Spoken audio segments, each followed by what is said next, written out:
Et hello à toutes et à tous, c'est Xav sur Pépitor, j'espère que vous allez tous et tous super bien, pardon, que vous avez passé une très bonne semaine, et très très content de vous retrouver comme d'hab pour notre petite vidéo du week-end sur l'analyse technique des marchés, et la liste comme d'hab que je vous actualise toutes les semaines avec les nouveaux titres qui sont surlignés en bleu comme d'habitude. Alors on démarre tout de suite avec le CAC 40, donc... le scénario de range là dont on parlait la semaine dernière qui se profile de plus en plus, hein, on voit que bon, cette semaine a été assez compliquée malgré la bougie verte de vendredi. On a cassé la MM20, on voit qu'on avait bien échoué sur la zone des 8250 et pour l'instant scénario de range qui prend forme entre la borne haute 8250 en résistance et le support à 7900 points. Et puis si on cassait dans un sens ou dans l'autre ce range, on reporterait la hauteur, du coup à la hausse ou à la baisse, pour avoir un objectif. Voilà pour le CAC, je reste bon pour l'instant, voilà, il y a pas grand chose à faire, c'est juste que globalement on a qu'est-ce que je voulais dire, donc j'ai parlé du scénario de range. Ah oui, c'est ça que je voulais dire, que bon évidemment donc à court terme on est plutôt dans un scénario assez neutre, quoi, hein. À chaque fois que le CAC est vert, globalement, il y a pas mal de, la plupart des titres, plupart des titres aussi dont on suit dont on suit sur cette liste, qui en profitent. Et puis, pareil, quand le CAC est rouge, beaucoup de rouge. Bon, ça c'est plutôt normal. Euh, et je voulais dire aussi que à moyen terme, la tendance reste extrêmement haussière, hein, on le voit bien. Voilà, on est fermement ancré à la hausse là depuis octobre 2023. On a la moyenne mobile 200 périodes qui monte tranquillement. En plus, elle a été assez efficace là la dernière fois qu'on avait touché ici et ici. Euh, en tout cas, si on venait à casser le range par le bas et qu'on revenait chercher la zone des 7600 plus la même 200, je pense que ce serait très sain. On aurait de belles zones d'achat sur plein de titres. Et voilà. Allez, on attaque tout de suite la liste avec Médincel. Donc Médincel qui, encore une fois, on voit la pertinence de la MM20, hein, qui se fait super bien porter par la MM20, qui a fait une belle bougie, deux belles bougies jeudi vendredi là un petit peu en contre-tendance du CAC 40, donc plutôt très positif. Voilà, pour moi il y a un petit peu moins de volume que les dernières séances suite aux news. C'est un petit peu normal, ça se calme tranquillement.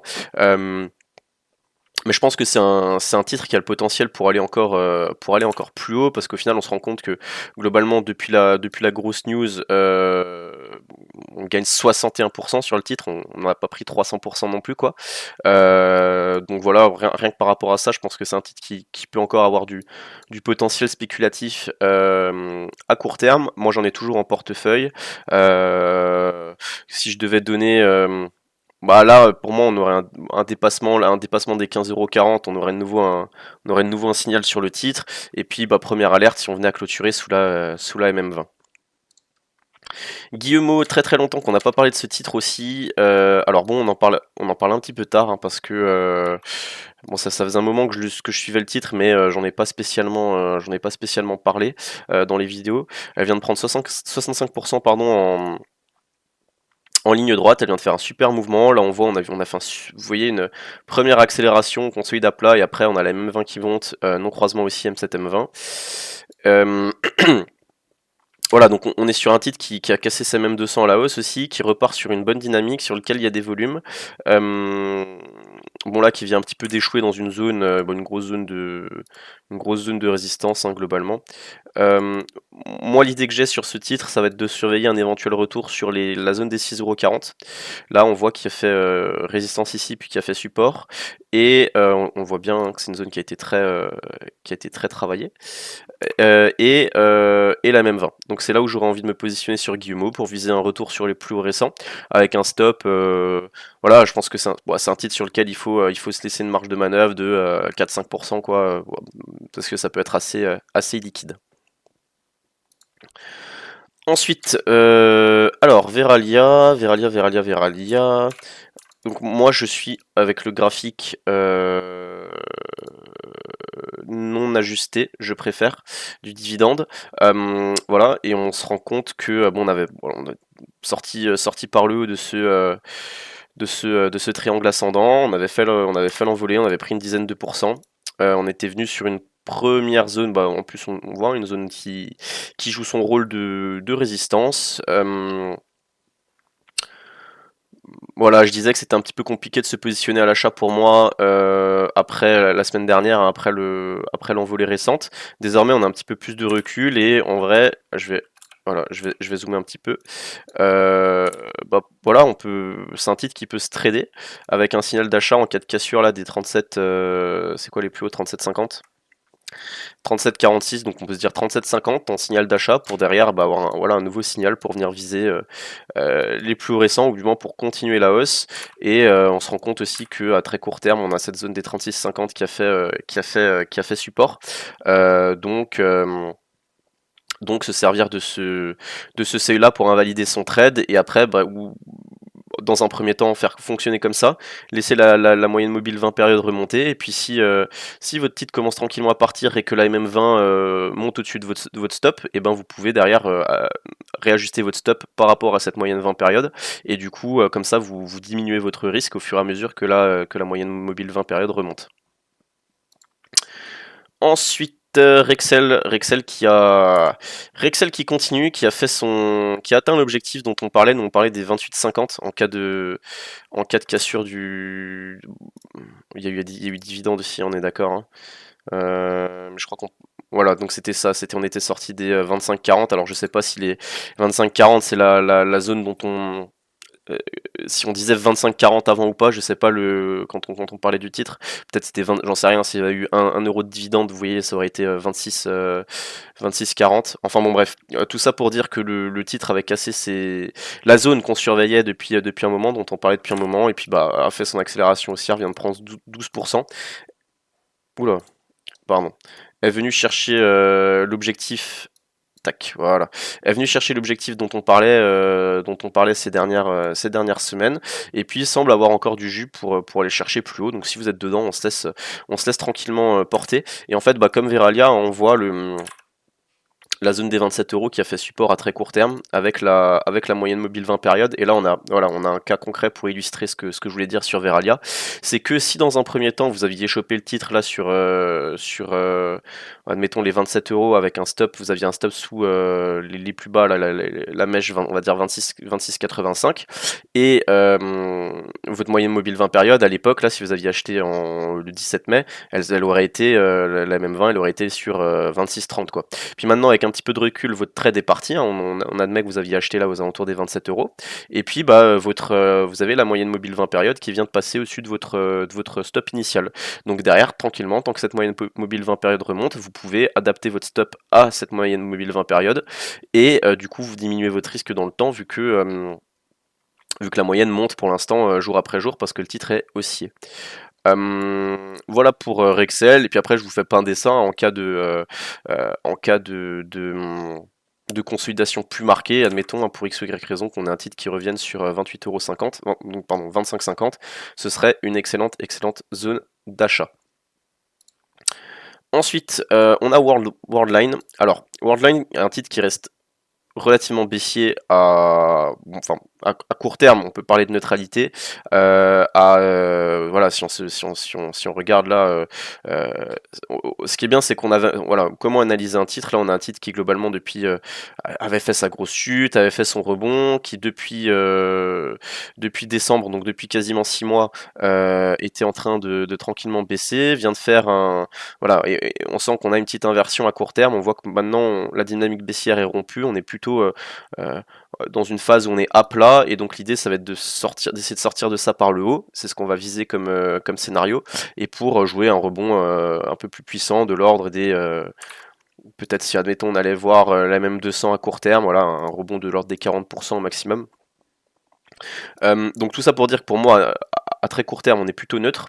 On est sur un titre par contre qui à moyen long terme est dans une dynamique fortement baissière. Par contre, ce qui est aussi très intéressant, c'est que je note que à très court terme, on a quand même le titre qui vient de rebondir sur un gros support. Du coup, vu qu'on était en avril dernier, je l'avais pas remarqué, mais les 9,40 € qui correspondaient là, en gros, à une zone qui était très travaillée en octobre 2023 au moment où le titre a fait sa forte chute avec ses profit warnings.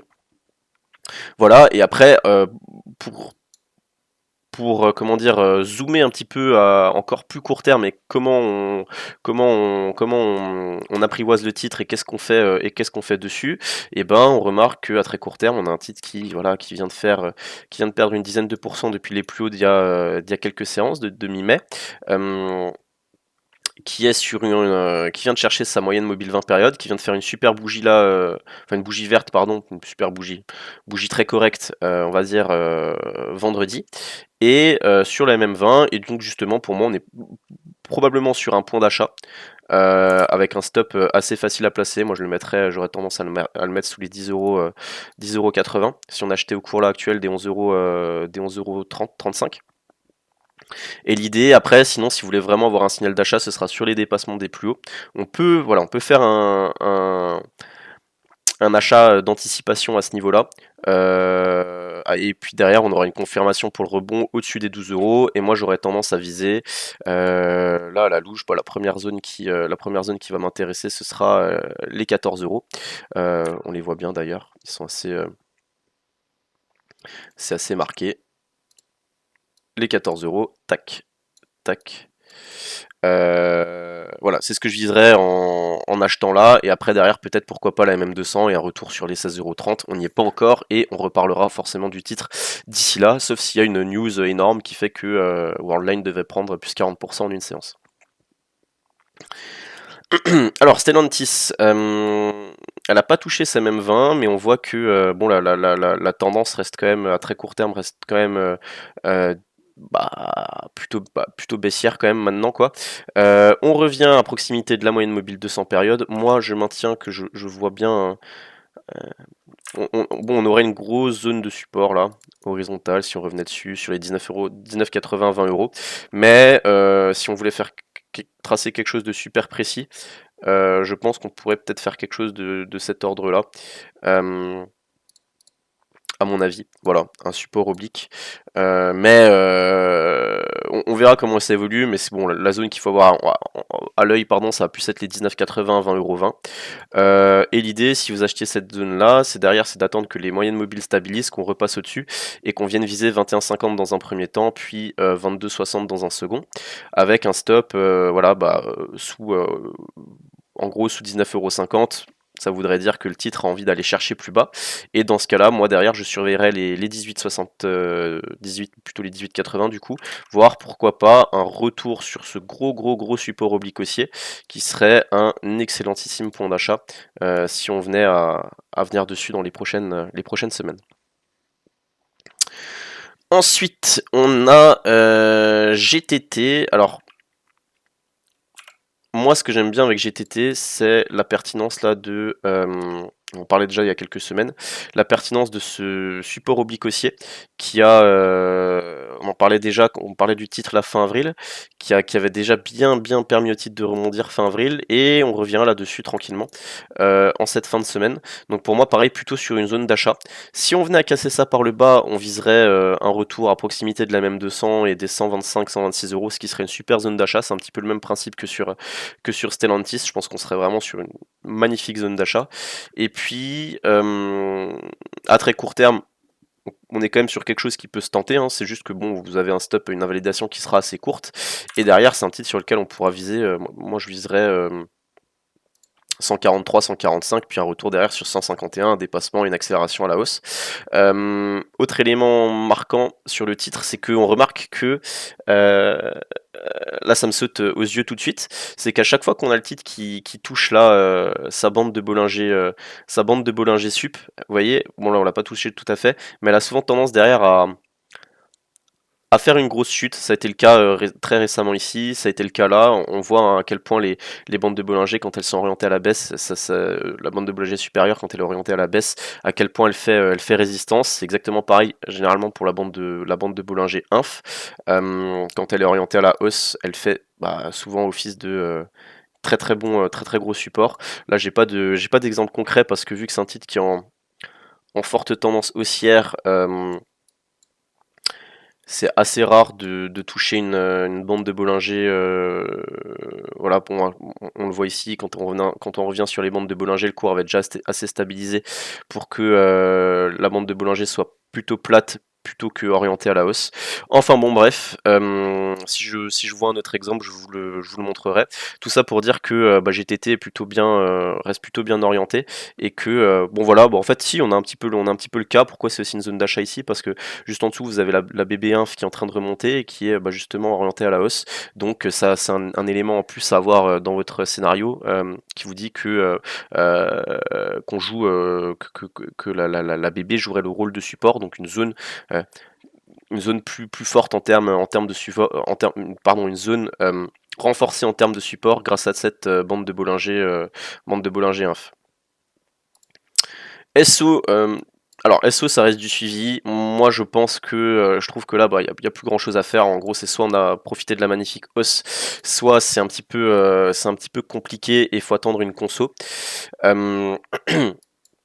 Bon, ce qu'on remarque, c'est que cette bougie-là de lundi passé, elle a quand même donné, voilà, on a fait une vilaine mèche et on clôture au prix d'ouverture. Elle donnait quand même une indication sur la tournure des événements il y a eu cette semaine. Globalement, le titre a un petit peu baissé. On voit que la moyenne mobile 20 périodes commence à perdre un petit peu de sa superbe. On sent qu'on est peut-être sur un titre qui arrive en fin de grosses phases haussières et qui va avoir un petit peu besoin de consolider un petit peu, ce qui serait très sain si on avait une conso à plat. Là, enfin, moi, je trouve que ce serait pas gênant de revenir sur les 155, 150 euros. Au contraire, ce serait même une super zone d'achat. Donc, moi, c'est ce que je chercherais à observer sur le titre. Voilà, donc il n'y a pas mort d'homme. Si on venait à consolider un petit peu plus bas, à casser la MM20 pour la première fois depuis des mois, et qu'on revenait sur cette zone des 150, 155 euros, qui serait une grosse zone d'achat sur le titre. Donc sous surveillance, on peut se mettre une alerte et de toute façon, je pense que c'est un titre qu'on va continuer à suivre parce que s'il consolidait, après il y aurait quand même des chances de repartir à la hausse vu le premier mouvement qu'on vient déjà de faire. Ensuite, Exclusive Networks, donc bon, il s'est pas passé grand chose depuis la semaine dernière, c'est un petit peu toujours le même scénario. Hein. Signal d'achat au-dessus des 20,50€, 20,60€ pour viser un retour sur les plus hauts récents et prendre 10-12%. Ou sinon, achat sur support avec un stop assez court et donc un ratio gain-risque hyper avantageux si on revenait sur 19,60, 19,80. Voilà, avec un stop sous 19,50 et derrière, si on cassait 19,50, eh bien, il y aurait des chances, un petit peu comme Stellantis ou comme GTT, qu'on revienne derrière sur une grosse zone d'achat avec ce support oblique haussier plus la MM200, ce qui serait un point d'achat parfait. On n'y est pas, mais c'est toujours bien d'observer différents scénarios et ça permet de s'adapter facilement en fonction de ce qui se passe. C'est toujours intéressant d'envisager plusieurs scénarios sur un titre qui nous intéresse pas forcément à un instant T, qui nous intéressera en fonction du scénario qui se met en place et de continuer à l'observer et de savoir exactement quoi faire au moment où ça se présente. Pour ça que c'est hyper intéressant, hyper important de faire du graphe et de travailler ça au quotidien. CAC 40, on a fait Adosia. Alors, Adosia, c'est un peu. Bon, je suis un petit peu déçu, je la voyais bien, vu ce qui s'était passé là. On était sorti On avait repris MM 200, on était sorti des bandes de Bollinger à la hausse, il y avait eu des volumes, on avait cassé le biseau descendant par le haut. Bon, il y avait pas mal d'éléments qui militaient en faveur d'une hausse à court terme pour moi sur le titre. Après, bon, c'est Adosia, elle est coutumière des faux départs et des faux. Enfin, c'est une valeur qui est chiante, hein, on va pas se le cacher. Euh, Et donc ouais, c'est un petit peu ça que je voulais te dire. Elle a consolidé cette semaine, elle a pas réussi à passer les 10 euros, elle revient du coup pour moi plutôt sur une zone d'achat, proximité de MM20 sur l'ancienne résistance du biseau théoriquement devenue support et la MM200. Voilà, donc pour moi il y aurait quelque chose à tenter dans cette zone là avec moi j'en validerais sous 8 euros si j'achetais la zone des 9 euros, j'aurais tendance à invalider sous 8,80 € et je viserais 10 dans un premier temps, puis après vous reportez les plus hauts à chaque fois les points de touchette du biseau pour avoir les objectifs 11,20 €, 11,80 € et 12,50 €. Voilà pour Adosia à très court terme. Ensuite, Florentez, d'où aussi l'intérêt de, voilà, de faire des plans et de les suivre et de suivre des graphiques semaine après semaine, parce qu'il s'est exactement passé ce qu'on se disait sur Florentez. On est revenu, on a fait juste une touchette sur la zone qu'on avait clairement identifiée des 5,40 € la semaine dernière. Donc bravo à vous si vous avez pu vous... Bon, j'imagine que si certains d'entre vous ont agi sur le titre, vous êtes probablement peu nombreux parce qu'il y a eu 11 000, un peu plus d'11 000 € seulement échangés vendredi. En tout cas, pour moi, plutôt un bon point d'achat sur le titre qui reste bien orienté à la hausse à court terme. Avec et puis derrière, si on revenait sur les 5 euros, ce serait encore une meilleure zone d'achat. J'ai aussi une alerte moi à titre personnel sur le titre. Par contre, là lundi, c'est clairement quelque chose qui va m'intéresser. Moi, Florentez, là, si j'ai peut-être moyen d'en choper aux alentours des 5,50, je pense que je vais tenter quelque chose pour jouer derrière, au moins les 6,50 €, puis derrière peut-être en TP2, la zone des 7,80 €, 90. Excusez-moi, je suis un petit peu malade. Morel et Prom. Bon, pareil, c'est du suivi. Il s'est pas passé grand chose depuis la semaine dernière. On a le titre qui est revenu sous la zone de breakout dans un premier temps des 6,60 €, qui est venu chercher quasiment sa moyenne mobile 20 périodes avant de revenir à proximité de ces 6,60 là. Bon, c'est un titre qui reste bien orienté à la hausse. Moi, je serais plutôt acheteur. Je pense que là, voilà, on a une zone qui risque d'être un petit peu travaillée entre 6,60 € et 6,90 €. Et au-dessus des 6,90 €, on dépasserait les plus hauts annuels et on aurait vraiment un beau signal d'achat pour viser plus. Et pourquoi pas, je vais me mettre en hebdo pour avoir les TP, mais je crois qu'on se disait de tête les 8,30 €, 8,40 € qui serait pour moi le gros objectif à venir chercher, qui sont les plus hauts là de 2015. Je vais le tracer. Voilà, donc clairement en hebdo, là, si on... Purée, on disait combien? 8,40 hein. Donc clairement, ouais, en hebdo, on le voit bien, si on arrivait à sortir un petit peu de tout ce micmac par le haut, on aurait un beau potentiel de hausse sur le titre encore. Ensuite, pareil, là, on est sur du suivi sur Valourec. Bande de Bollinger qui a vraiment fait résistance ici aussi. Bah, on revient sur la MM20 qui est plate. Rien à dire, si ce n'est que bah, on a quand même un titre qui, pareil, qui commence un petit peu à neutraliser après avoir fait une phase de baisse, donc phase de hausse, neutralisation à plat, phase de baisse, on passe sous MM20, on arrive à remonter, MM20 repasse plate, donc là, bon, moi je me dis statistiquement, il y aurait des chances de. En plus, les résultats sont passés, ont été bien achetés, bon, il y aurait des chances de. Il y aurait pardon toutes les chances de repartir à la hausse. Et puis moi, vous le savez, je continue de viser les 19 €, 19,10 €, 19,20 € sur le titre. Voilà, bon, pas grand chose à dire depuis la semaine dernière. Bah, du coup, à très court terme, les 17,20 € en résistance, donc avec un signal d'achat éventuel au-dessus pour ceux qui veulent trader le titre. Et sinon, grosse zone d'achat sur les 15,60, 15,50 si on y revenait pour X ou Y raison à court terme. Thales, Thales j'aime bien, on parlait là de la sortie du range, bon elle a fait son objectif, elle est ouais, toujours pareil, elle a fait un double top là récemment sur 169,15. Bon ben un signal d'achat au-dessus, sinon gros support sur les 162 désormais. Bravo à vous si vous avez réussi à avoir du Thales en portefeuille ces derniers mois parce que c'est une des plus belles tendances sur le CAC 40. Voilà, pas grand chose à dire sur le titre. Moi j'aime bien de temps en temps en parler, histoire d'avoir un peu de tout, d'avoir du très spécu et d'avoir aussi des grosses valeurs du CAC en donnant des zones d'achat et en visualisant des supports pour les investisseurs les plus passifs d'entre vous ou qui aiment bien ce genre de titre. Allez, il nous reste encore 1, 2, 3, 4, 5, 6 valeurs. Fermentalg. Fermentalg, c'est intéressant aussi parce qu'il me semble que la semaine dernière, on se parlait de cette zone-là des 0,55-0,56. J'ai proposé un plan d'achat sur le salon MTT cette semaine sur Fermentalg. Pareil sur les 0,56, malheureusement, on n'est pas passé parce qu'elle a fait au plus bas. Elle fait 0,56,1. Moi j'avais donné 0,56, dommage. On n'est pas passé. Bon, en tout cas, on voit que ça a bien, la zone a bien fonctionné. Le titre est bien reparti.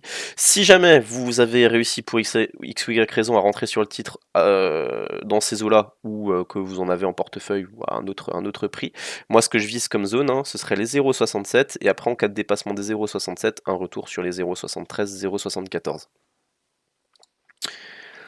Euh, McPhee Energy, bon bah le titre fait sa conso, c'est intéressant. Moi je surveille, on revient sur une zone intéressante là, sur aux alentours des 2,80 €, pardon.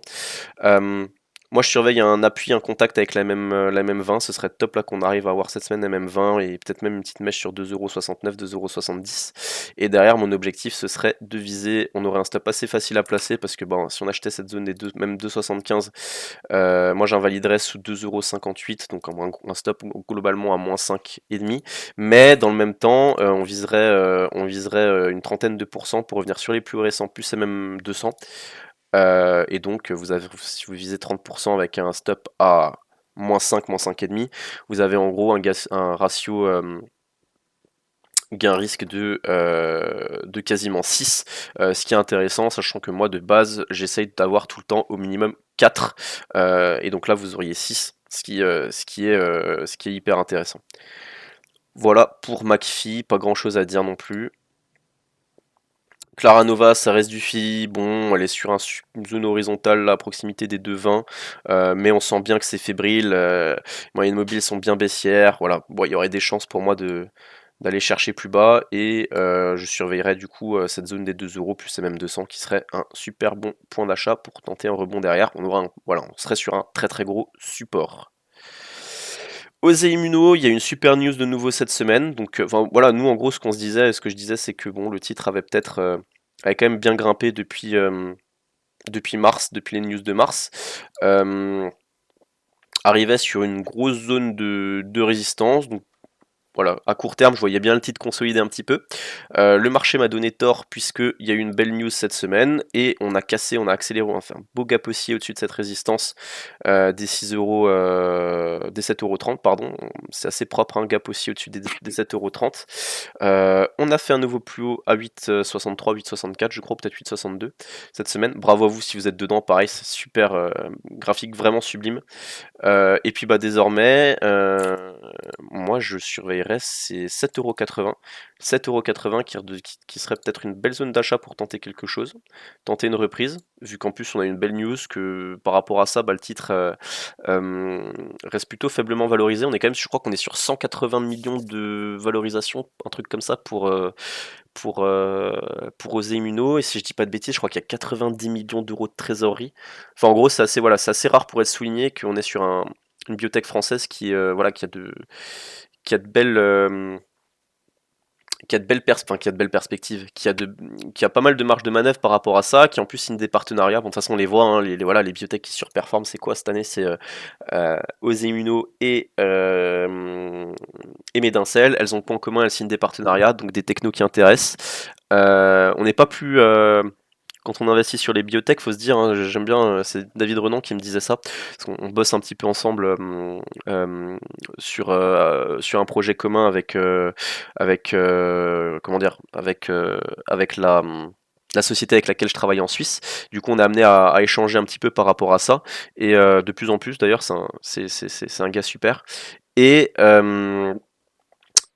lui qui est pour ceux qui le connaissent pas, hein, je vous invite à aller le suivre sur Twitter, qui est très connu pour son je perds un peu mes mots, je suis désolé, je suis un petit peu malade, un petit peu fatigué. Euh, qui est très connu pour son expertise sur le marché des, voilà, sur le marché des biotech, etc. Et c'est vrai qu'il me disait un truc très vrai, c'est qu'en fait, au final, en tant qu'investisseur, quand on investit sur les biotech, il faut se dire qu'on n'est pas, qu'on s'intéresse aussi au secteur biotech, il faut se dire qu'on n'est pas plus intelligent qu'une big pharma, et que bah, les biotech sur lesquels les big pharma ne vont pas, ne signent pas de partenariat pendant longtemps, bah, au final, c'est que des fois, la techno, elle est peut-être tout simplement pas intéressante. Il faut se dire qu'on n'est pas plus intelligent que ces gens-là, au contraire.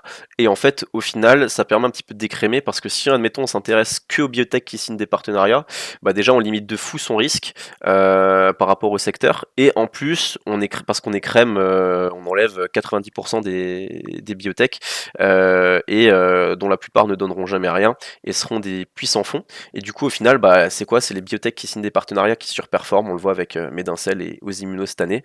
Elles ont du cash, elles ont de quoi tenir niveau trésorerie, et c'est ce qui intéresse le marché, et ça fonctionne plutôt bien pour l'instant. Moi, typiquement, les titres comme Medincell ou Osimmuno, c'est ce que j'ai envie d'avoir en portefeuille sur le secteur, et des fois, si on loupe les hausses, et ben derrière, il faut trouver des beaux... si on n'est pas dedans au moment où il y a des gros gaps haussiers comme ça, où on prend 20% en séance, bah, il faut derrière chercher des bons points d'achat, et là, bah, en cas de retour sur les 7,80 lundi, et ben on aurait, pour moi, on aurait un super point d'achat sur Osimmuno. On voit point haut là de vendredi dernier, prix d'ouverture de ce mercredi. Et du coup, ben voilà, très bon. En point de vue technique, je pense qu'il y aurait beaucoup d'algorithmes qui seront calibrés aussi là-dessus, vu les volumes qui rentrent en ce moment, vu que le titre intéresse le marché. Et donc, c'est quelque chose qu'il faut avoir en tête. Donc, on se note les 7,80 €. Moi, j'en prendrais probablement si elle faisait ça lundi. J'ai une alerte sur la zone au niveau de mon broker. Allez, je vous fais Arcos tout à la fin. Je finis par comme ça, par un plan très spéculatif. Et du coup, bah, très rapidement, je parle de Hydrogen Refueling. Hydrogen Refueling on se disait qu'il avait cassé ces 7,40 là récemment, qui revient dessus. Donc pour certains, c'était un stop à zéro. Moi, j'en ai fait les frais. C'était un stop à zéro parce que bah, c'était un trade que j'avais proposé sur le salon MTT, donc la cassure des 7,40 €. Le titre avait progressé, t'es pas venu chercher notre premier objectif des 8,80 €. Entre temps, j'avais remonté le stop à zéro pour assurer le trade. On se l'est fait taper là ce vendredi. Donc pour certains, c'était voilà, on s'est fait stopper. Pour d'autres, il faut y voir une zone d'achat, il faut y voir une opportunité. D'ailleurs, on peut s'être fait stopper, attendre de voir, et c'est typiquement ce que je vais faire, attendre de voir la séance d'après pour éventuellement reprendre quelque chose. Donc là, je me suis fait stopper à zéro, mais je vais très probablement reprendre des titres lundi, ou après avoir, en vrai, je me dis avec la avec la MM20 qui est juste en dessous, qui est en train de remonter, peut-être attendre un petit peu plus longtemps que cette MM20 remonte. Parce que là, elle a combien? Elle est à 6,60 quoi. Remonte au-dessus des 7 € pour qu'on puisse acheter la zone 7,40 avec une MM20 qui est juste en dessous, qui est assez bien orientée et qui offrirait un ratio gain potentiel sur risque encouru assez intéressant. Et derrière, bah, mon objectif ce serait de revenir, de refaire une poussée et chercher les 8,80, 8,90 en premier TP, puis derrière la zone des 11 € en TP2. Mais ça, je vous les avais déjà donné la semaine dernière, il me semble. Allez, et je termine avec du très très spéculatif. On est sur Arcos. Plusieurs choses intéressantes sur Arcos. Alors, bon, c'est un titre qui est tellement baissier que les indicateurs techniques déconnent. On voit les bandes de Bollinger qui sont trop bizarres. Mais c'est parce que il y a eu beaucoup de dilution, et je pense bon ça fait un petit peu ça doit faire un petit peu bugger certains indicateurs techniques. Normalement, je vais juste enlever la MM200 pour pouvoir voilà, zoomer un petit peu plus. Alors moi, ce que j'aime bien avec Arcos, c'est que je vous l'ai expliqué souvent, on a souvent eu ce genre de scénario. Typiquement là, on en a un dans la liste, je vais vous le montrer. Qu'est-ce qui s'est passé sur Fermental avant qu'on ne réussisse à avoir cette hausse exponentielle et qu'on ait un titre qui prenne, en plus on avait chopé le breakout là à 0,33 et qui prenne 200% derrière en quelques séances avec des volumes de fou. C'était un titre qui était très baissier, un peu comme Arcos, et on a eu ça. On a commencé à arrêter de baisser avec des gros volumes qui rentrent, notamment ici. Et derrière, on a eu bah, le titre qui a fait son breakout, de la zone qui a été bien travaillée, on la voit clairement, et voilà, je vous refais pas le dessin, on l'a suffisamment tradé, on en a suffisamment parlé. Et ben sur Arcos, il est un petit peu en train de se passer la même chose. Si vraiment Je zoomais, je zoomais, je zoomais. En gros, on est sur un titre qui a globalement arrêté de baisser depuis mars, qui n'a pas fait de nouveau plus bas. Alors, on n'est pas sur les mêmes échelles non plus, parce que entre les plus bas de mars et les plus récents, il y a quand même 300%. On est sur un... Encore une fois, c'est un titre sur lequel il y avait des OCA, etc., etc., beaucoup de dilution. Pour ça que j'en parle aussi à la fin. Pour ça que je dis que c'est très spéculatif. Mais voilà, il faut quand même le noter. C'est un titre qui a arrêté de baisser, sur lequel il n'y a plus de dilution en ce moment, qui a pas mal de... Voilà, petit titre, plus de dilution, pas de nouveau plus bas depuis 2 mois, des volumes qui rentrent, et un graphe qui est intéressant. Pourquoi? Parce que bah, globalement, on voit qu'on a une zone de résistance là qui est assez marquée entre 0,1 et 0,12. Et bah pour moi, en plus là, on a tenté, on a fait quelque chose cette semaine. Là, on a pris une cinquantaine de pourcents entre les plus bas et les plus hauts de la semaine. Euh, on a la MM7, la MM20 qui partent à la hausse. On a fait le contact là ce vendredi avec la MM7. Bah, voilà, pour moi, je suis pas devin, mais typiquement là, c'est le genre de titre. Je suis persuadé que ça, je la vois bien, voilà, je la vois bien casser la semaine prochaine les 0,12 à la hausse là et accélérer. Et derrière, par contre, bah, ce serait encore une fois, c'est du très spéculatif, mais c'est un titre qui pourrait facilement doubler. Et en tout cas, si voilà, moi je me mets une alerte au-dessus des 0,12. Après, on peut aussi acheter la zone des 0,09, 0,098 si elle revenait dessus, en support, en achat anticipatif avec un stop assez court. Mais gros signal d'achat au-dessus des 0,12, 0,1230 même exactement. Et en tout cas, moi, si elle cassait les 0,1230, j'hésiterais pas. Et je viserais, franchement, je pense qu'on peut facilement viser 0,2, voire plus. Donc un potentiel dès l'ordre de plus 0, plus 80, plus 90% sur le titre. Voilà. Bah écoutez, j'ai terminé pour cette semaine. Désolé, j'ai un petit peu bégayé, mais je me sens vraiment pas. Vous voyez, je vous fais quand même la vidéo, même si je suis un petit peu malade. Je reste fidèle à mes principes. Voilà, malgré que j'ai peut-être un petit peu bégayé, que j'ai pas été super clair tout le temps, j'espère que vous avez quand même passé un bon moment et que vous avez appris des trucs. Voilà, que ça vous aura donné des idées pour la semaine prochaine. Je vous souhaite à tous de passer un excellent week-end et je vous dis à samedi ou dimanche prochain, je sais plus quand les vidéos sont publiées. Ciao ciao, c'était Xav sur Pépitor. Allez, bon week-end à tous.